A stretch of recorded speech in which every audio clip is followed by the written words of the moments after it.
Assalamualaikum. I am Shazia Aslam and you are watching my channel Noble English. Today I am going to teach you how to translate Urdu paragraph into English of 10th class. Let's start the video. आज हम paragraph number 3 करने वाले हैं। एक दफ़ा का जिक्र है कि एक गीदड़ एक दरिया के किनारे रहता था। ठीक है, ये पास्ट इंडेफिनिट टेंस है। ठीक है, अब एक दफ़ा का जिक्र है, पहले इसकी इंग्लिश लगाएंगे। अगर एक दफ़ा होता तो हमने सिर्फ वंस यूज़ करना था। अब एक दफ़ा का जिक्र है, इसके लिए हम यूज़ करेंगे वंस। अपॉन अ टाइम,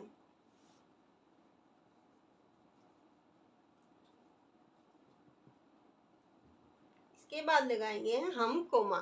ठीक है, एक दफ़ा का जिक्र है वंस अपॉन अ टाइम कि एक गीदड़। अब सब्जेक्ट क्या है इसमें? एक गीदड़। इसकी इंग्लिश लगाएंगे हम। एक गीदड़ की इंग्लिश होता है अ जैकल।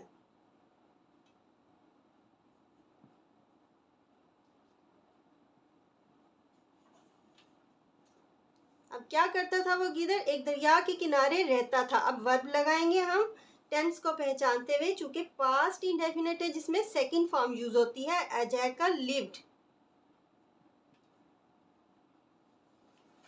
दरिया के किनारे रहता था। अब हम दरिया के किनारे की इंग्लिश लगाएंगे on the bank of a river.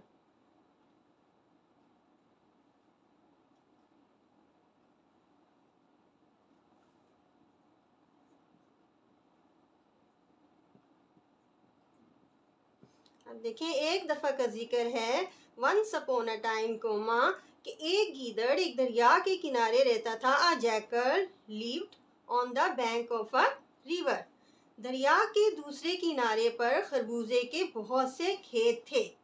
ये सिंपल पास्ट टेंस है जिसमें वाज वर्ब यूज होता है। यहाँ पे प्लेस को मेंशन किया गया है, इसलिए हम यहाँ यूज करेंगे देयर। अब एंडिंग देखेंगे, क्योंकि पास्ट है, सिंपल पास्ट है, थे आ गया, ज्यादा खेत हैं, वर लगाएंगे। देयर वर, क्या थे? खरबूजे के बहुत से खेत। मैनी फील्ड्स ऑफ मेलन, बहुत से के लिए हम यूज करेंगे मैनी।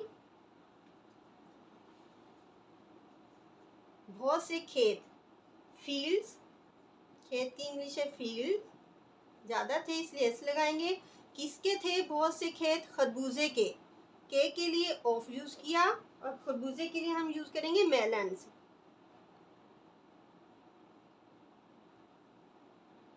कहाँ थे? दरिया के दूसरे किनारे पर, ऑन द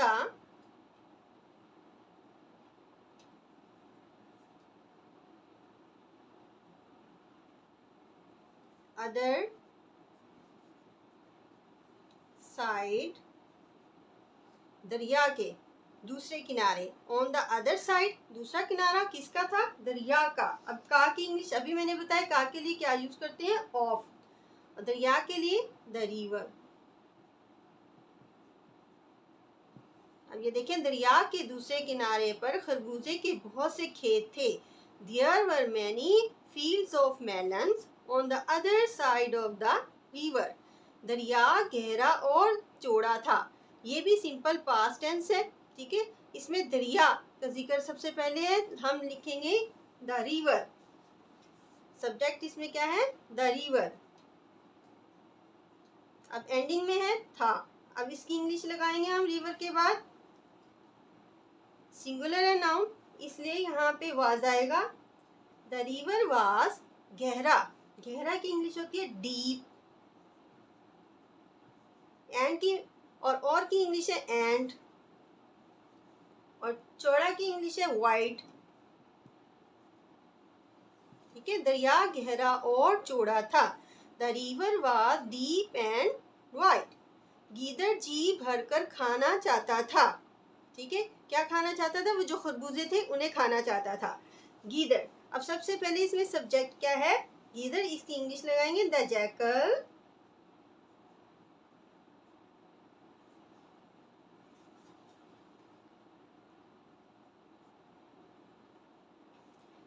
द जैकल चाहता था, यानी वांटेड। अब ये भी पास्ट इंडेफिनिट टेंस है जिसमें सेकंड फॉर्म सब्जेक्ट के फौरन बाद हम लगाते हैं। तो चाहने की इंग्लिश होती है वांट, चाहता था। चूंकि पास्ट टेंस है इसलिए हम यहाँ पे लगाएंगे वांटेड। सेकंड फॉर्म आ गई सब्जेक्ट के बाद। क्या करना चाहता था? खाना। दो फॉर्म, टू वर्ब जब इकट्ठी यूज करते हैं तो दूसरी वाली के साथ, दूसरी वर्ब के साथ हम टू यूज करते हैं इंफिनिटिव बनाने के लिए। To eat. Okay, the jackal wanted to eat, क्या खाना चाहता था? मेलन। द मेलन, खरबूजे। प्लूरल आएगा जी भरकर। जी भरकर के लिए हम लगाएं टू हिज फिल, यानी कि पेट भरकर। ओके, गीदड़ जी भरकर खाना चाहता था। The jackal wanted to eat the melons to his fill. वो दरिया अबूर नहीं कर सकता था। ठीक है, पास्ट इंडेफिनिट टेंस है। वो दरिया अबूर नहीं कर सकता था। ही, जैकल, जैकल के लिए ही यूज किया है। अब सकता था कि इंग्लिश हम लगाएंगे, अगर प्रेजेंट टेंस में सकता है तो हम कैन यूज करते हैं। ठीक है, और अगर पास्ट में सकता है तो फिर हम यूज करते हैं कुड।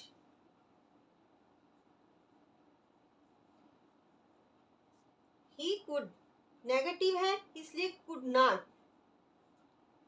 वो दरिया अबूर नहीं कर सकता था। He could not. अबूर यानी पार करना होता है, क्रॉस करना।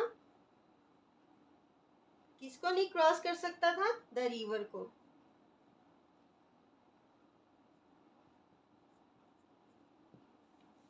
वो दरिया अबूर नहीं कर सकता था। He could not cross the river. एक दिन उसने अपने दोस्त ऊंट से कहा, अगर तुम मुझे दरिया के दूसरे किनारे ले चलो तो मैं बहुत शुक्रगुजार हूँगा।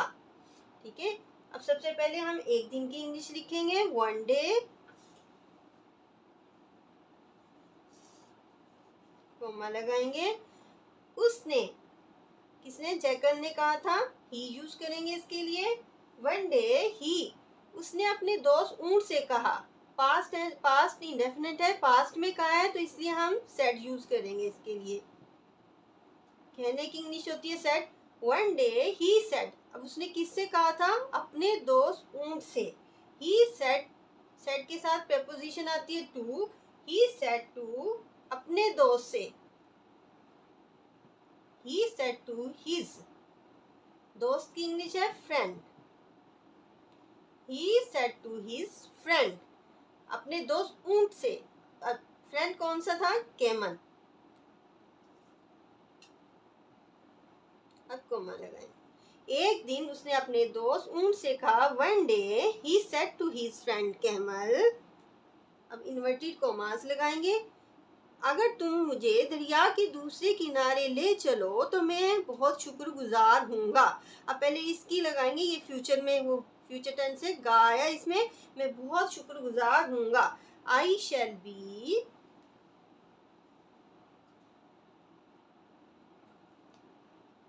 वेरी, बहुत शुक्रगुजार, very thankful. I shall be very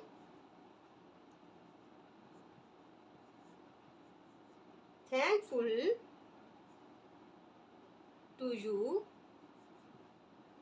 ये अपने फ्रेंड कैमल से कह रहा है कि I shall be very thankful to you if, अगर तुम मुझे दरिया के दूसरे किनारे ले चलो। इफ यू, ले चलो की इंग्लिश है टेक। अब किसको लेके जाना? वो कह रहे हैं मुझे ले चलो, टेक मी। किधर लेके जाना है? To the other side of the river. Other bank of the river भी हो सकता है, other side of the river. अब इन्वर्टेड कॉमास क्लोज कर देंगे और फुल स्टॉप लगा देंगे। देखिए, one day he said to his friend camel, I shall be very thankful to you if you take me to the other side of the river. ऊंट रजामंद हो गया।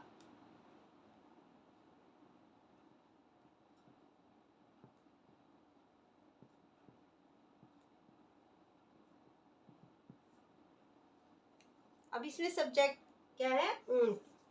द कैमल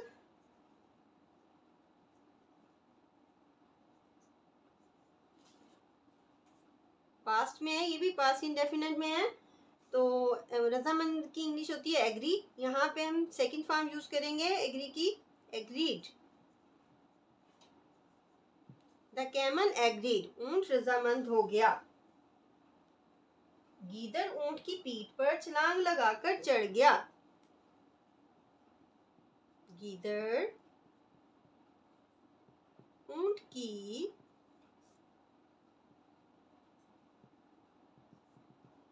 पीठ पर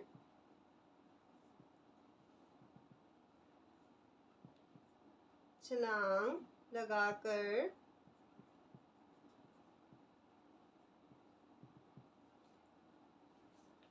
चढ़ गया। गीदड़ ऊंट की पीठ पर छलांग लगाकर चढ़ गया।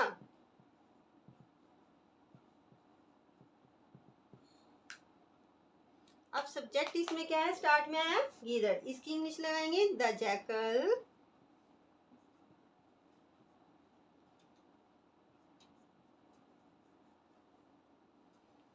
क्या किया था, चढ़ गया था। तो इस चढ़ने की इंग्लिश होती है ऊपर छलांग लगा के जब चढ़ते हैं उसके लिए जंप लगाते हैं। तो ये भी हमारा पास्ट इंडेफिनिट है जिसमें हम सेकंड फॉर्म यूज करेंगे द जैकल जंप्ड। ऊपर की तरफ छलांग लगाते हैं तो अप, जंप अप। छलांग लगा के किसी सरफेस पे बैठते हैं तो फिर प्रेपोजिशन यूज होती है ऑन टू। अगर छलांग लगा के ना बैठे, वैसी कोई चीज बैठी हो तो फिर ऑन यूज करते हैं। जब छलांग लगा के आप जाके किसी जगह पे बैठेंगे तो फिर लगाएंगे on to. The jackal jumped up on to, कहाँ लगाई थी उसने, ऊंट की पीठ पर। ऑन टू द, पीठ की इंग्लिश है बैक, किसकी है, ऑफ द कैमल।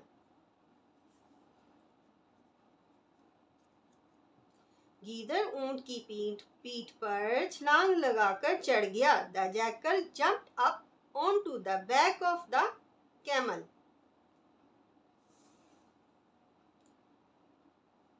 ऊंट दरिया में से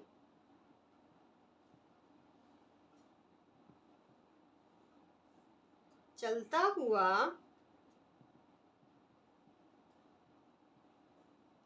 दूसरे किनारे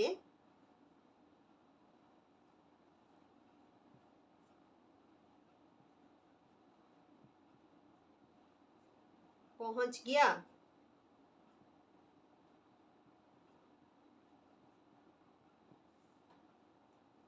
दरिया में चलने की इंग्लिश होती है वैडिंग करना, वैडिंग थ्रू द रिवर। ऊंट दरिया में से चलता हुआ, वैडिंग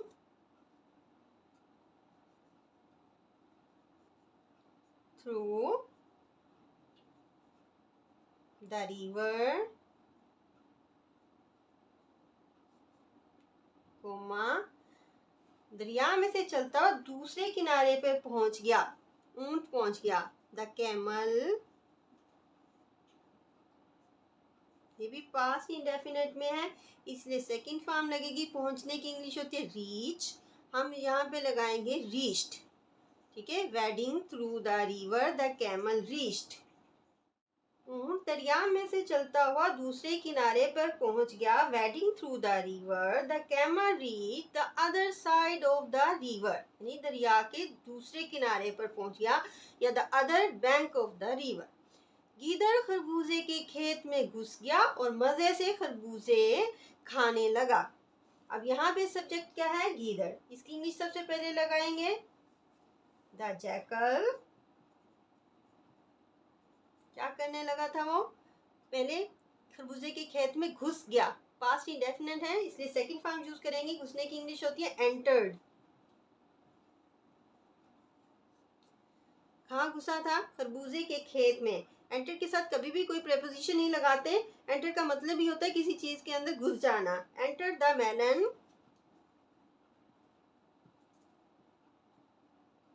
फील्ड। अब एक खेत का जिक्र है यहाँ पे, मेलन फील्ड लगाएंगे। ओके, गीदड़ खरबूजे के खेत में घुस गया। The jackal enter the melon field. और एंड मजे से खरबूजे खाने लगा। ठीक है, एंड बिगेन टू यानी शुरू हो गया था, लगा, बिगेन, बिगिन की सेकेंड फॉर्म लगाएंगे, बिगेन टू ईट। जब टू वर्ब्स आती हैं तो हम दूसरी इन्फिनेटिव बनाने के लिए टू के साथ हम लिखते हैं टू ईट। क्या खाने लगा था? द मेलन्स, मजे से, विद रेलिश, इसका मतलब होता है मजे से। डिलाइट भी लिख सकते हैं, with great delight, with relish भी लिख सकते हैं। The jackal enter the melon field and began to eat the melons with relish. इसके साथ ही पैराग्राफ हमारा मुकम्मल हो गया। और आज आपने सीखा पास्ट इंडेफिनिट टेंस जिसमें सेकंड फॉर्म यूज करते हैं। अगर आपने टेंस की मेरी वीडियो देखनी है तो आप मेरी लास्ट वाली वीडियोस देख सकते हैं। I hope this video will be helpful for you in your studies. Please like and share it with your friend. Take care. अल्लाह हाफिज।